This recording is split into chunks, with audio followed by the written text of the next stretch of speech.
માંગ એ જ છે કે અમને અહીંયા રહેવા દઈએ, અમારે પાણીની કોઈ પ્રોબ્લેમ નથી, અમે અહીં 45 વર્ષોથી રહી છે, પાણી અમારે આવતું નથી, નીચેવાળાને પાણી આવે છે તો અમને નોટિસો દઈ ગયા, પણ નાનું એવું એમ કહે છે કે કોટર આપશું, પણ તો કોટરમાં અમારે સમાવેશ ન થાય કે દીકરો હો અને અમે કોઈ સમાવેશ ન થાય તો અમારે ક્યાં જવું, અમે મજૂરી માણસ રિક્ષા હકાલે.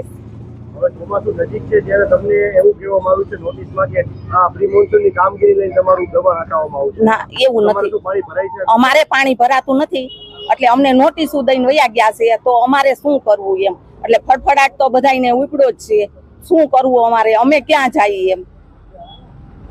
અને અમે છેલ્લા અહીંયા 40 થી 45 વર્ષથી રહી છીએ, અહીંયા લલુલુ હોકરી છે, કેના રોડ લલુલુ હોકરી વસુંધરા સોસાયટી પાસે આવે છે. જે દુનિયા વસુંધરા સોસાયટી બની છે તે દુનિયા અમને તકલીફ છે, કે પાડવાની નોટિસો આવે છે દર ફેરે 2-3 મહિને આવે છે, અને આનો હું વેરો બિલ ભરું છું, લાઇટ બિલ ભરું છું. મારે સરકારની એવી અપીલ છે કે આનું જંત્રી પ્રમાણે મારું એ મકાન કાયદેસર કરી નાખે, જંત્રી જે થાય એ હું દેવા તૈયાર છું બધે, અને અહીંયા અમારો કોઈ જાતનું પાણી આવતો નથી, અને આ બધું દબાણ કરે છે તો એ ન કરે છે. આપણી સરકારની એવી અપીલ છે. નોટિસનો ઉલ્લેખ છે કે તમારું રોકડા ઉપર દબાણ છે એટલે તમારી નોટિસ પાઠવવામાં આવી છે વરસાદની પ્રી મોન્સૂનની કામગીરીને લઈને. અમારે સાહેબ એવું કઈ પાણી અહીંયા આવતું નથી, અને અમને એવું ન આપે તો વધારે સારું.